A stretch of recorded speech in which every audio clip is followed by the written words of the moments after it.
Pleasure in the middle class across diverse cultures.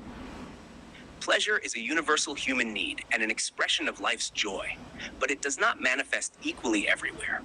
How, when, and with what people experience pleasure is profoundly shaped by social structures, economic possibilities, and cultural traditions. In the middle class, that social stratum that enjoys neither unlimited access to resources nor the pressure of acute existential threat, pleasure takes on particularly diverse forms. The middle class lives in a tension between tradition and upward mobility, modesty and ambition, duty and leisure. This space is defined not only economically, but also culturally and emotionally. Especially in the variety of global societies, one can observe how pleasure in the middle class becomes a stage for identity, belonging, and self-expression. In Western societies, such as those in Europe or North America, pleasure in the middle class is largely shaped by the pursuit of self-fulfillment. Pleasure is not viewed as a luxury, but as a reward and a sign of a life well lived. Weekends become a realm of recreational activities, culinary experiments, cultural outings, and nature excursions. Pleasure often appears here in the form of an aesthetically charged everyday ethic: organic food, slow food, urban gardening, premium coffee, individually curated travel. Pleasure is not just consumption, it is a statement. People enjoy consciously, in moderation, with ethical awareness and a refined sense of style. The food must not only taste good, it must also be sustainable, fair trade, and Instagrammable. In the Western middle class, pleasure becomes performative, not merely about individual well-being, but also about signaling cultural affiliation with a particular lifestyle. In South America, Brazil or Argentina, for instance, pleasure in the middle class is equally deeply rooted, though it often appears more communal, rhythmic, embodied. A Sunday churrasco, barbecue, dancing to samba or cumbia, sharing a mate in the park. Pleasure is a form of collective identity. The joy of music, movement, food, and companionship is not just recreational, but also a social glue. Status consciousness exists here as well, but it manifests more in the quality of hospitality, pride in one's heritage, and the ability to celebrate life despite economic constraints. Pleasure is not exclusive, but inclusive. Public spaces, streets, beaches, plazas become stages of sensual experience, settings for social intimacy and shared joy. In East Asia, such as Japan, South Korea, or China, pleasure in the middle class is expressed through a finely tuned balance of discipline and devotion. Pleasure is subtle, artistic, often contemplative. A good meal, a visit to an onsen, a walk under cherry blossoms, or a carefully prepared tea are expressions of a deeply embedded aesthetic sensibility. The middle classes in these countries have rapidly evolved in recent decades, and along with that growth came the desire for a cultivated life. Pleasure is not celebrated loudly but cultivated, almost ritualized. Work is highly valued, yet for that very reason, leisure is precious and must not be wasted. It is refined. The perfection of a homemade ramen dish or the collection of rare teas reflects not just cultural knowledge, but a deep connection to history, aesthetics, and self-respect. In African middle classes, such as those in South Africa, Nigeria, or Kenya, pleasure emerges within a distinct tension. The expanding urban middle class navigates between globalization, tradition, and the ongoing legacies of colonialism and inequality. In these contexts, pleasure often carries symbolic weight. A sleek SUV, a meal at a Western-style restaurant, fashionable clothing, or travel are signs of newfound confidence. At the same time, traditional forms of pleasure, festivals, dancing, ritual meals, and music remain vital and are recontextualized in modern settings. The middle class celebrates its social rise with a new sense of identity that sees pleasure as a mark of freedom, participation, and pride.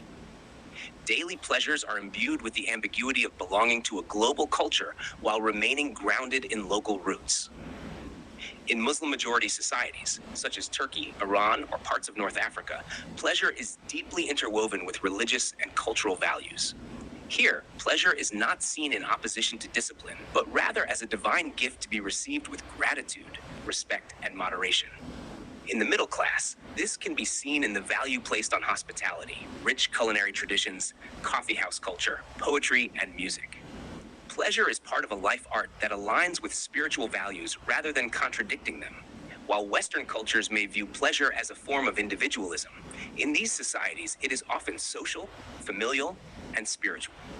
A feast like the one breaking the Ramadan fast exemplifies how pleasure is prepared through abstinence, elevated through reflection, and consciously experienced. In India, with its vast and heterogeneous middle class, pleasure is also a mirror of cultural diversity and social dynamics. Here, pleasure is not only tied to consumption, but also to cultural depth. Dance, cinema, especially Bollywood, festive meals, and religious celebrations. At the same time, a growing urban consumer culture mirrors Western notions of pleasure, shopping malls, cafe culture, designer cuisine. But many aspects remain entwined with spiritual traditions, Ayurveda, yoga, vegetarian diets that connect pleasure with physical and mental balance. Pleasure often becomes a marker of social mobility. Being able to engage in such practices signals belonging to a modern, educated, and upwardly mobile stratum. What unites all these cultural contexts is the fact that pleasure in the middle class is always more than mere gratification. Pleasure becomes a social language, a stage for the self, a form of cultural expression. Whether quiet or loud, collective or individual, traditional or modern, it is always a balancing act.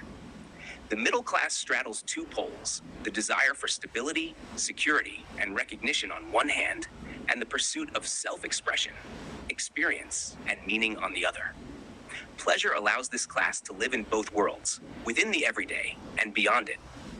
These cultural differences in how pleasure is experienced reveal not only the richness of human life forms, but also deep commonalities. Everywhere, pleasure is linked to belonging, to the possibility of experiencing oneself as part of something greater, a nation, a family, a subculture, or a tradition. Pleasure thus becomes a social code, a means of distinction as well as inclusion.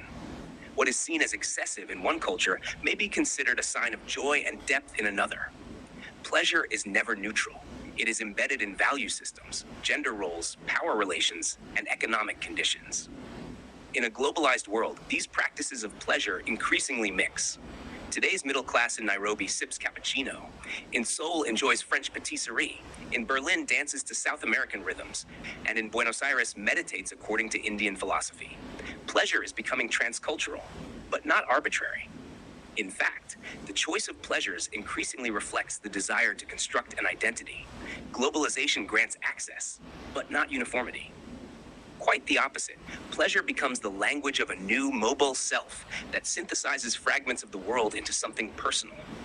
In this way, pleasure in the middle class is not just an expression of leisure or prosperity, but a cultural act. A dance between tradition and modernity, between conformity and uniqueness, between necessity and style. Pleasure speaks of who we are and who we wish to be. This creative, reflective, and often contradictory engagement with the permissible, the beautiful, and the enjoyable is what unites the middle class across the world, while at the same time revealing its vibrant diversity.